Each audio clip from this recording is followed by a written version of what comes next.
Jak zaczynasz myśleć, to już straciłeś ten moment. I dzwonię do niego, mówię, sprzedaj swoje krypto. Mówi, a nie, dobra, później. Na drugi dzień krach. Już oficjalnie naukowcy mówią, że ten czas, nasza doba się skraca. Ja byłem jedyną osobą, która gdzieś inwestowała w siebie. Jest zakaz noszenia długopisów na salę i telefonów, bo jest przekaz tylko ustny. Od zawsze praktycznie miałem przekonanie, że pieniądze nigdy nie są dla mnie problemem. Zarówno w momencie, kiedy je miałem, i w momentach, kiedy ich nie miałem. To można wydawać 1 000 000 złotych na różne szkolenia i kursy, ale to i tak nic nie zmieni. Nie potrzeba wielu narzędzi, wystarczy jedno, ale wyszlifowane jak diament, tylko że nie każde narzędzie nam pasuje. Zawsze płacicie za czas, którego nie da się odzyskać. Pieniądze odzyskacie, czasu nie. Ziemię, żeby przestały marzyć. Najpierw muszą iść do szkoły, potem mogą iść do liceum, potem mogą iść na studia, gdzie się nauczą konkretnego zawodu, mogą iść do pracy, bo tak wygląda życie.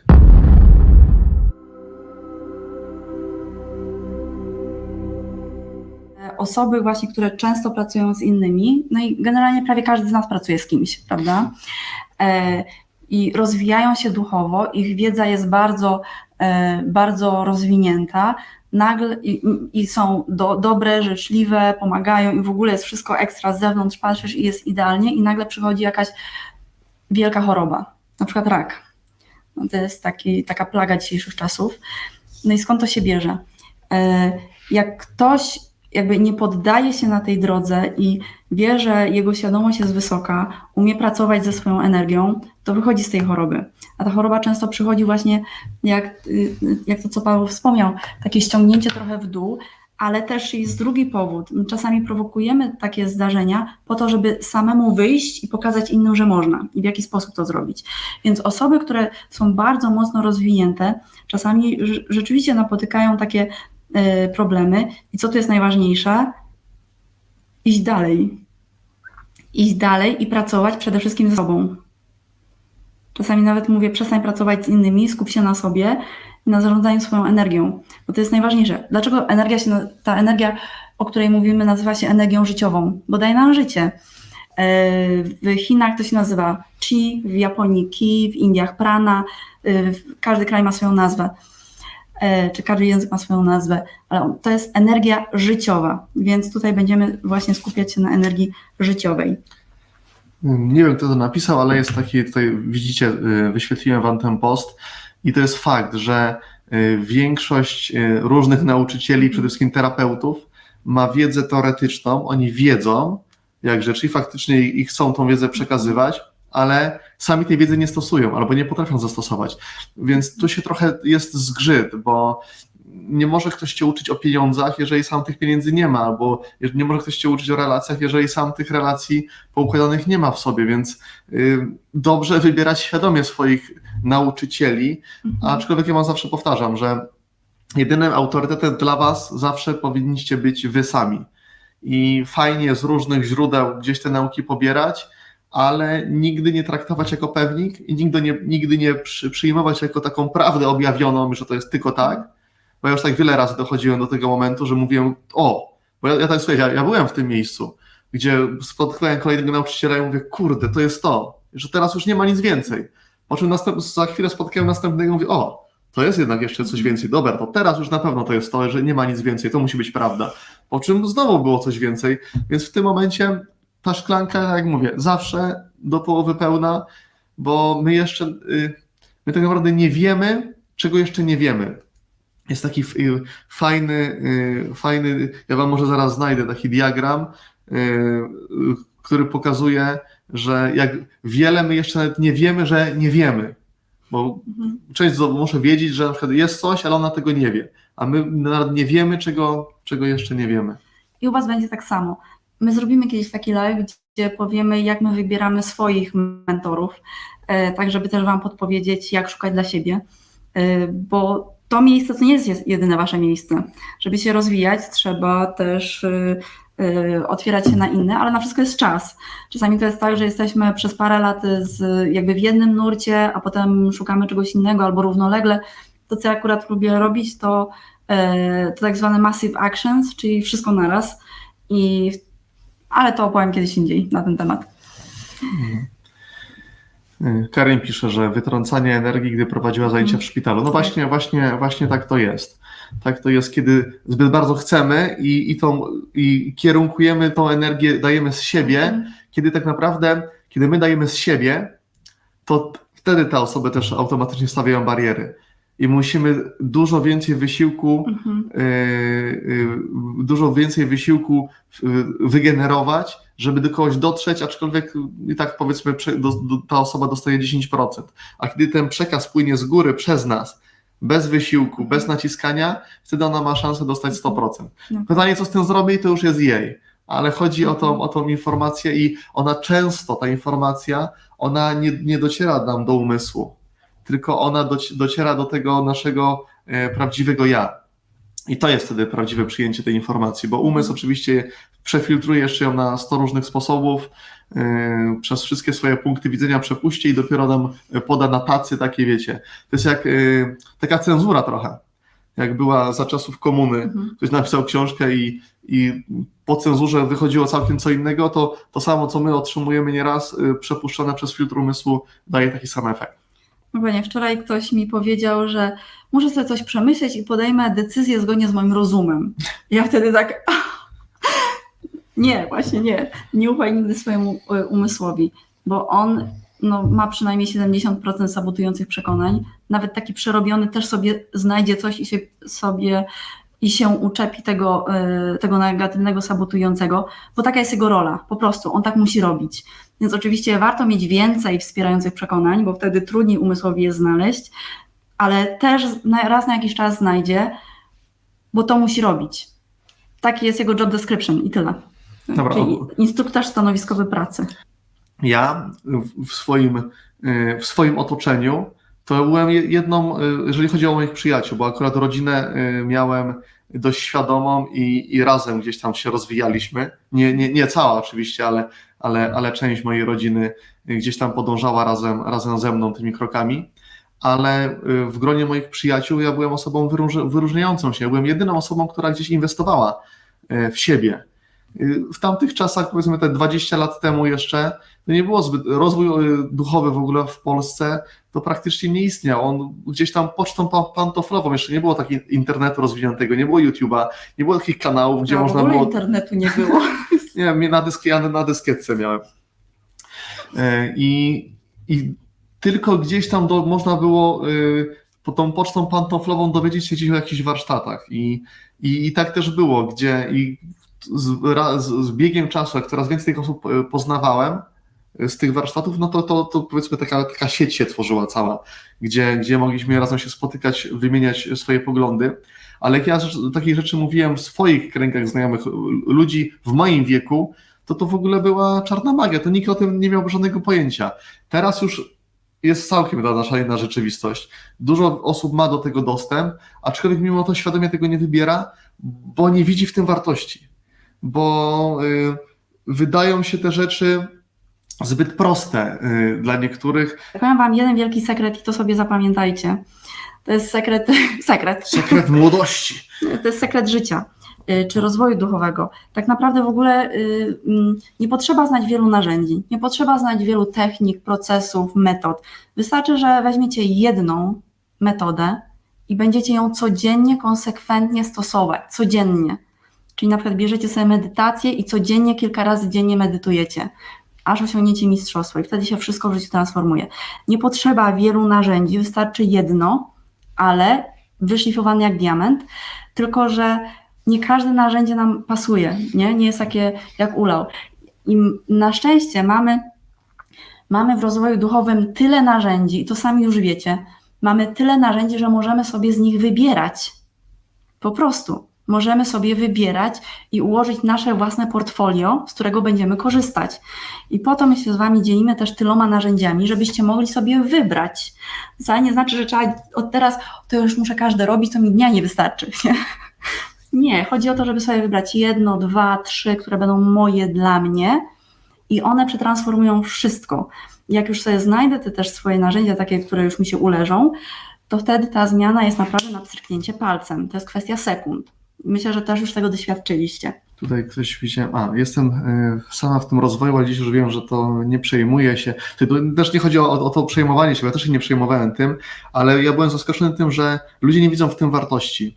I na przykład mówili, że nawet nie mają pieniędzy w tym momencie na to, żeby się rozwijać, ale mówię, no dlatego nie masz pieniędzy, bo się nie rozwijasz. To jest w pierwszej kolejności, że dopóki świadomie nie podejdziesz do tych tematów, tych przepływów sobie nie odblokujesz, twoich przekonań nie zmienisz na różne rzeczy, to tych pieniędzy nigdy nie będziesz miał. I Zawsze będzie się walczyć. No. Dokładnie. Jeżeli ktoś jest nastawiony, tylko myśli o tych pieniądzach, to dla niego każda inwestycja będzie wydatkiem. A dla mnie każda inwestycja to była inwestycją w siebie, ale inwestycja w siebie ona daje nieprawdopodobne zwroty, bo już nawet nie chodzi o zwrot samych pieniędzy, chociaż on też przyjdzie, ale zmiana postrzegania tej rzeczywistości, zmiana postrzegania świata i zobaczenie, czym to tak naprawdę jest, a czym nie jest, to całkowicie cię z tego kołowrotka życia wytrąca, gdzie stajesz z boku i stajesz się obserwatorem. Nie musisz już uczestniczyć aktywnie we wszystkich akcjach, we wszystkich, nie wiem, protestach, w tym, co się dzieje naokoło teraz. Nie wchodzisz w to energetycznie, nie zasilasz tego, bo musicie wiedzieć, że wszystko, na czym skupiacie swoją uwagę, to zasilacie, czy chcecie, czy nie. Słuchajcie, ja w swój rozwój zainwestowałem bardzo dużo, aczkolwiek od zawsze praktycznie miałem przekonanie, że pieniądze nigdy nie są dla mnie problemem. Zarówno w momencie, kiedy je miałem i w momentach, kiedy ich nie miałem. Ja nigdy się pieniędzmi nie przejmowałem i wydaje mi się, że to też to przekonanie sprawiało, że w jakiś sposób one zawsze się pojawiały. Czy to ktoś mi je dał dosłownie, czy ja sam zarabiałem, czy teraz od lat już sam innym tak naprawdę mogę dawać, więc te pieniądze w mojej rzeczywistości zawsze były. Nie zawsze przychodziły z tego miejsca, z którego ja się spodziewałem. I to też jest ważna dla was lekcja, żeby wszystko, czego chcecie, żeby być na tyle otwartym, że te rzeczy zawsze przychodzą z innych źródeł i z innych miejsc, niż się spodziewamy, bo tak o to chodzi w tym wszystkim, tak to działa. My mamy nie wiedzieć, w jaki sposób one są do nas w stanie przyjść.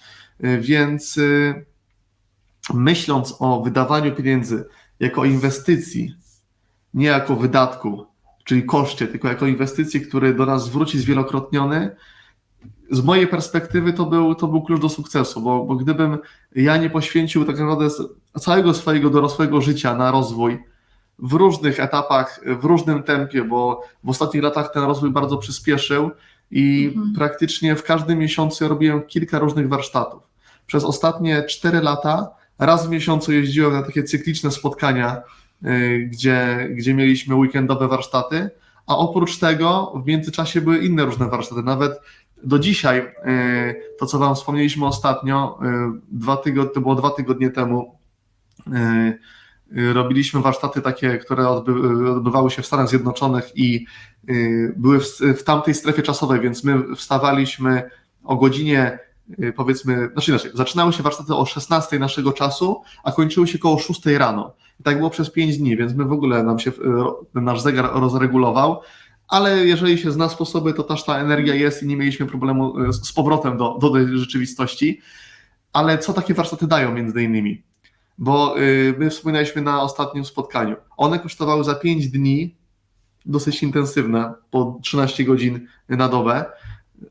Kosztowały $10,000, czyli blisko 40,000 złotych, co wydaje się dość kwotą dużą. Ale czy one były warte tego? Zdecydowanie tak. A przede wszystkim to, co one dają, takie warsztaty, to czas. Te warsztaty akurat były stricte biznesowe, bo w sferze biznesowej też warto gdzieś się rozwijać na różnych poziomach. I jak dla mnie to jest oszczędność na przykład 5 lat. My wiemy teraz, że mają... Więcej. Słucham? Albo i więcej. No, dla otwartych umysłów i dość sprytnych biznesmenów to jest normalną jakby założyć firmę i rozwijać ją standardową metodą prób i błędów, jakich się zdarzają wiele, to jest koło przynajmniej 5 lat, a my to dostaliśmy w 5 dni i stosując te założenia, to zwrot jest natychmiastowy, bo te 40,000 ja wiem, że implementując do swoich firm tą automatyzację, których też tam się nauczyliśmy, te schematy, to jest proste, wszystko jest proste tak naprawdę, tylko trzeba mieć to podane na tacy. Trzeba mieć na to procedury, trzeba mieć schematy i trzeba je po prostu przede wszystkim, najważniejsze, że umieć zastosować. I to jest te 5 lat przeniesionych na przykład na pół roku działania. I to jest taki zwrot. Więc pytanie, na co kogo stać? Czy stać kogoś na to, żeby na przykład 5 lat poświęcić na naukę z materiałów, które też jakbyśmy chcieli, to byśmy pewnie je znaleźli i one byłyby ogólnie dostępne, byśmy je wszystkie byli w stanie pozbierać z tych akurat warsztatów, no może nie wszystkie. To jest tych naszych, na których byliśmy. Tak. No. To pewnie tak, ale by nam to zajęło 5 lat. A fakt, że masz to w jednym miejscu wszystko, tym bardziej, że my na naszych warsztatach będziemy dawali takie rzeczy, których nie ma nigdzie. One nie są dostępne publicznie w żadnym miejscu, bo to są, większość z nich sami zdobywaliśmy z tych swoich warsztatów, na które jeździliśmy po całym świecie i one tylko tam są dostępne. To w żadnych książkach ich Dokładnie, nie ma. Nie ma książek na ten temat. O takich rzeczach się z reguły nie To są pisze. tylko przekazy ustne albo energetyczne, tak jak wspominałam o jednych warsztatach, właściwie nie jednych, ale takich warsztatach, gdzie jeździmy i na przykład jest zakaz wnoszenia długopisów na salę i telefonów, bo jest przekaz tylko ustny i po kilku dniach takiego słuchania, no weź przypomnij sobie, co było 3 dni temu. Jest tylko i wyłącznie przekaz energetyczny.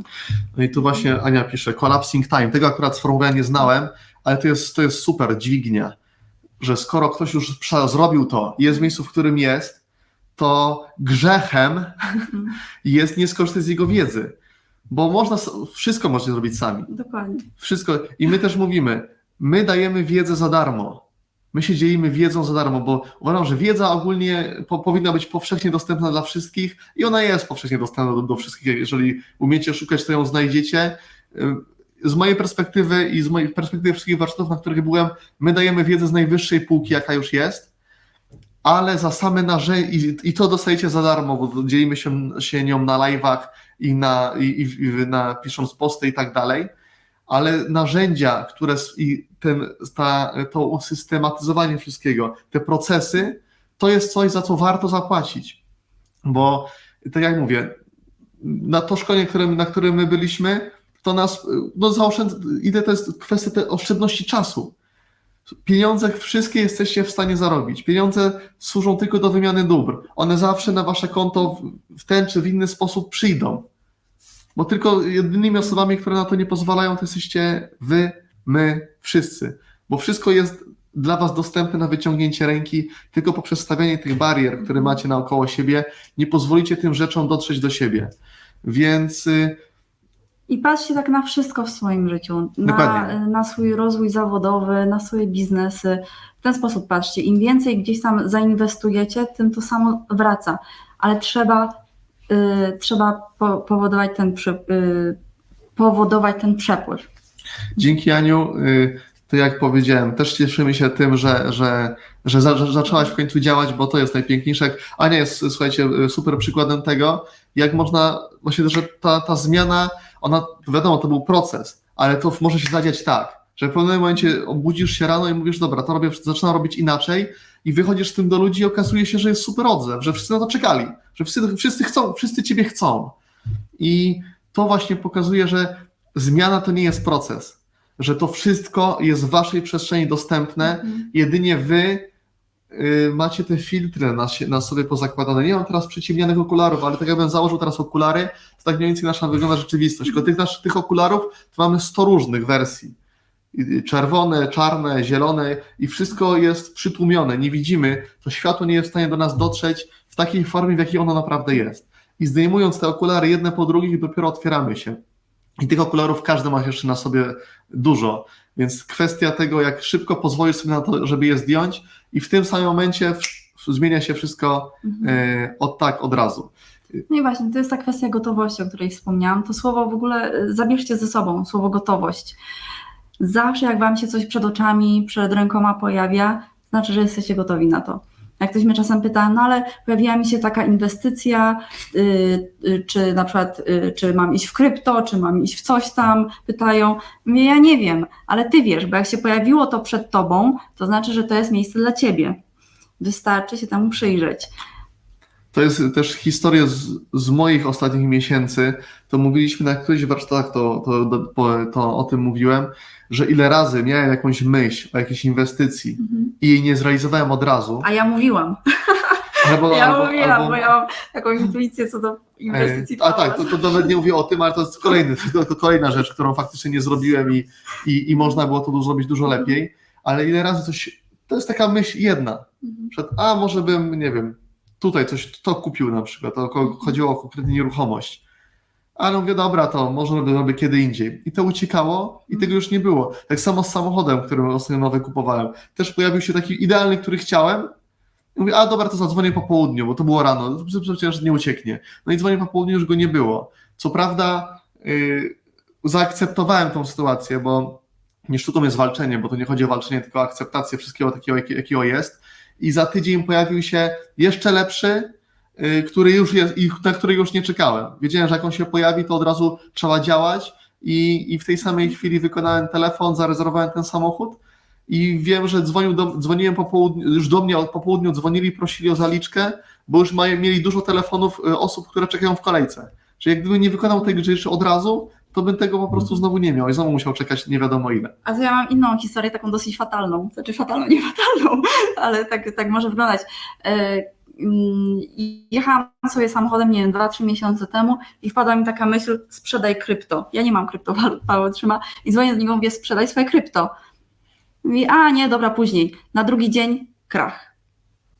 Tak było. Tak było. A ja się w ogóle kryptowalutami nie interesuję. Ja tylko znam tą nazwę i nie wiem nic więcej, nie? Ale dostałam informację.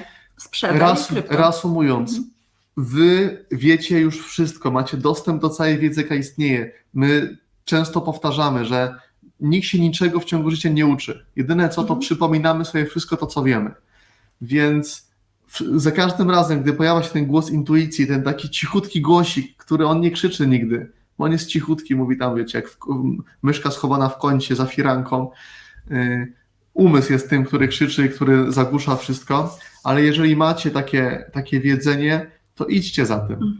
Idźcie za tym i zobaczcie, co się wydarzy, bo ja za każdym razem, u mnie to było tak, dostawałem informacje o jakichś warsztatach, od razu, w ogóle tam nie było myślenia. Jak zaczynasz myśleć, to już straciłeś ten moment.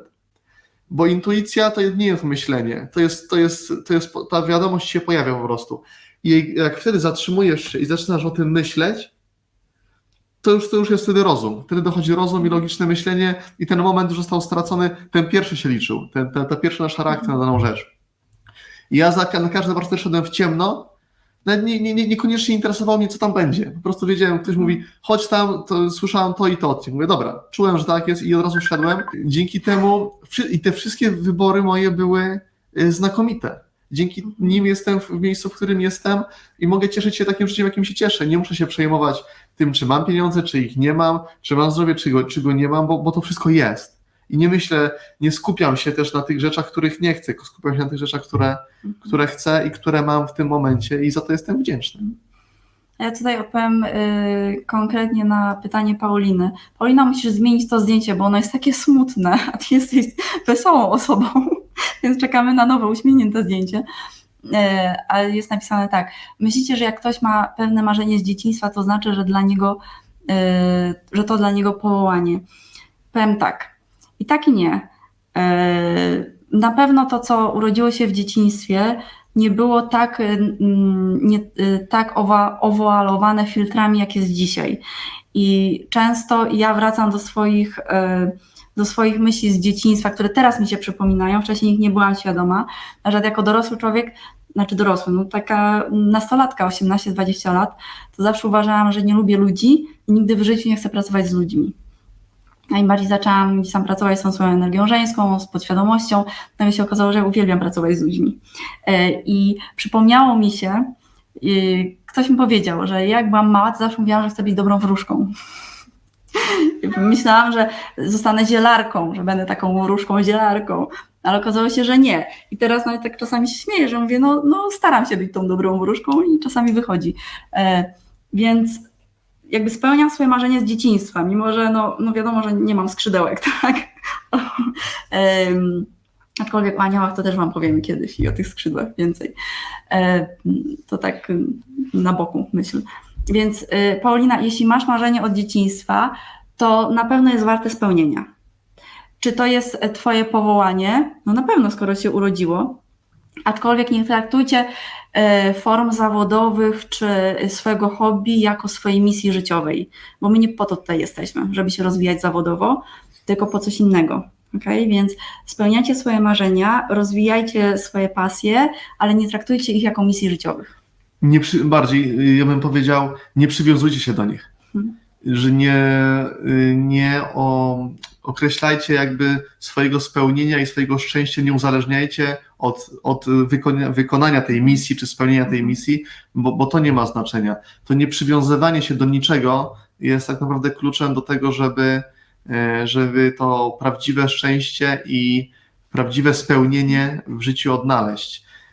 I więc jeżeli, słuchaj, ja miałem, tak teraz zacząłem się zastanawiać, co ja miałem w dzieciństwie, aczkolwiek ja miałem taką myśl, ja miałem zawsze potrzebę pomagania innym, silną, wewnętrzną potrzebę, ona się w różnych formach objawiała, jak byłem mały, ale ona się za mną ciągnęła, więc wydaje mi się, że w takim razie chyba jestem w dobrym miejscu i we właściwym czasie, ale myślę, że warto iść za takimi rzeczami, które się gdzieś tam wewnętrznie czuję, bo zawsze mówiliśmy, że dzieci mają dostęp do dużo większej wiedzy, po prostu mniej zapomniały niż my.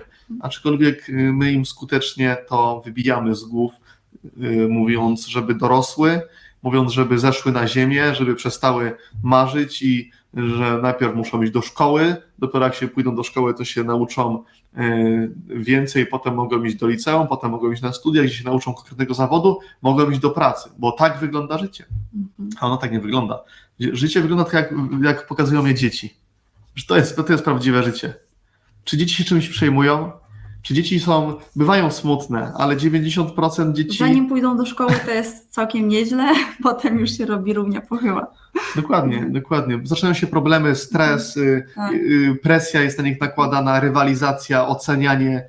Piękna sprawa, ocenianie to jest genialny wynalazek. To od razu zabija wszystko w dziecku.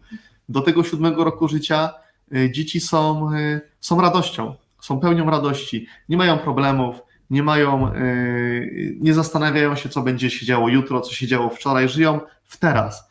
I było takie, to chyba w Biblii było, że dopóki nie staniecie się jak dzieci, nie wejdziecie do Królestwa Niebieskiego. I to jest, w Biblii też są bardzo mocne zdania i bardzo mocne przesłania. Może też zrobimy kiedyś taką serię poświęconą Biblii, bo religia, jaka wykorzystała to, co jest zapisane w Biblii, to nie jest nic rozwijającego, ale sama Biblia i przekazy tam zawarte są niesamowite i tak jak w tym przykładzie, dopóki nie staniecie się jak dzieci, nie wejdziecie do Królestwa Niebieskiego. Królestwo Niebieskie to nie jest gdzieś tam w niebie, ono jest tutaj, bo Królestwo Niebieskie to jest nasza świadomość tego, kim naprawdę jesteśmy i my mamy możliwość uczynienia nieba na ziemi albo piekła na ziemi, bo te miejsca one są zawsze w naszej wyobraźni. I to jak w dany sposób patrzymy na rzeczy, to może być dla nas albo piekłem, albo niebem. Więc bycie jak dzieci jest kluczem do wiedzenia tego szczęśliwego i spełnionego życia. Zobaczcie, dzieci nie mają pieniędzy. Nie zarabiają pieniędzy, a mają wszystko, czego tylko chcą.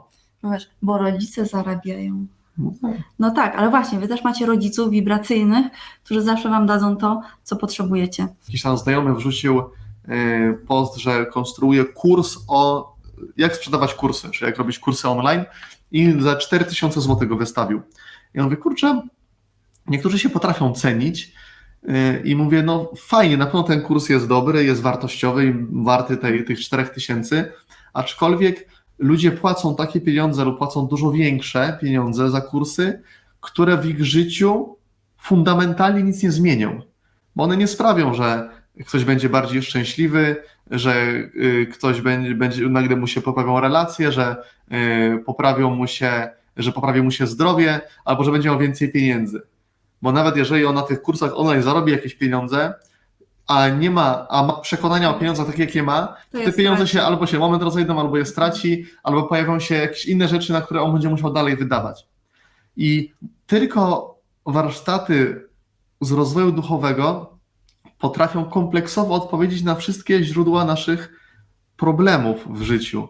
I one potrafią od podstaw, czyli od tego momentu dziecięcego, czyli tam, gdzie trzeba by tą całą energię włożyć, a nie w to, co uczą nas w szkołach, bo to jest takie kursy to jest też takie typowe, takie powiedzmy standardowe, czyli te techniki miękkie to się nazywa, tak, umiejętności miękkie, czyli właśnie wszystko związane z tym, co nam może pomóc, czyli właśnie szkolenia jakieś, stworzenia kursów online, z przemawiania, nie wiem jakie są jeszcze, no wiecie o co chodzi. Zarządzanie ludźmi. Tak, zarządzanie, dokładnie. One są wszystko fajne i potrzebne, ale z mojej perspektywy, jak się nie zrobi tych podstaw, to można wydawać po 1 milion złotych na różne tego typu szkolenia i kursy, ale to summa summarum to i tak nic nie zmieni. Dalej będziemy w tym samym miejscu, dalej będziemy mieli poczucie, że musimy za czymś gonić cały czas, że cały czas musimy robić następne kursy, żeby nauczyć się nowej rzeczy, bo może ta rzecz nam da to spełnienie, zamiast zwrócić się ku sobie i zacząć inwestować w swój rozwój duchowy, bo potem to możemy sobie chodzić na jakie kursy chcemy i czerpać z nimi garściami i wykorzystywać te narzędzia przede wszystkim. Ostatnio słyszałam od takiego jednego przywódcy duchowego, który chyba raczej takie no nie za bogate finansowo życie prowadzi, ale na pewno bogate życie duchowe, emocjonalne i tak dalej. Powiedział mi taką rzecz, że każda minuta zainwestowana w rozwój duchowy to przynajmniej 100 minut zwrotu. I każda złotówka zainwestowana w rozwój duchowy to przynajmniej 100 złotych zwrotu. Przynajmniej, bo to jest takie minimum. Czyli każda sekunda, którą się inwestuje czasowo, energetycznie, emocjonalnie, to jest przynajmniej 100 razy zwrot. Przynajmniej. Że im wyżej jesteśmy na tej skali świadomości, tym ten zwrot jest pomnażany. Tak. Jest współczynnik taki, przez który się pomnaża. Jest przelicznik zwrotu. Tak. Zarówno tych rzeczy, które wydają się nam niekorzystne, to one też będą dużo bardziej niekorzystne, albo tych rzeczy, które są dla nas dobre. Im wyżej jesteśmy na tej skali, tym ten mnożnik jest dużo większy. To jest też ciekawa bardzo. Może się powtórzę, ale czy to się rozwijając się duchowo, czy rozwijając się w jakiejkolwiek innej przestrzeni, korzystając z innych kursów, zawsze płacicie za czas, którego nie da się odzyskać. Pieniądze odzyskacie, czasu nie. I ten czas możecie poświęcić na realizację swoich marzeń, możecie poświęcić swoim partnerom, możecie poświęcić swoim dzieciom, możecie poświęcić na wszystko to, co chcecie robić, bo to właśnie wam te narzędzia dadzą. Dadzą wam czas, który, jak myślę, że wiele osób zauważyliście i to już naukowcy też mówią o tym, że ten czas w ostatnim czasie bardzo przyspieszył, że nasza doba już nie ma 24 godzin, tylko jest dużo krótsza. I ja to widzę i że czasami zasiadamy do czegoś z Magdą, coś chcemy stworzyć i patrzymy, a tam już dzień się kończy, a my nawet nie zaczęliśmy jeszcze robić. Ja mówię, co się dzieje z tym czasem? Ale ostatnio rozmawiałem właśnie z osobami, które siedzą w tym temacie trochę bardziej odnośnie czasu samego i mówią, że już oficjalnie naukowcy mówią, że ten czas, nasza doba się skraca, a w takim powiedzmy środowisku duchowym, no to już jest od dawna jest mówione, że wszystko dzieje się teraz 2 razy szybciej. Nasz rozwój też ma szansę bardzo przyspieszyć. Dlatego jeżeli będziemy wybierali odpowiednie narzędzia i przede wszystkim dla siebie dokonywali odpowiednich wyborów, to co nam by kiedyś zajęło 10 lat, teraz może nam zająć miesiąc, 2 albo 3. Bo tak to wszystko jest teraz, jest taka tego prędkość, tej przemiany, globalnej przemiany.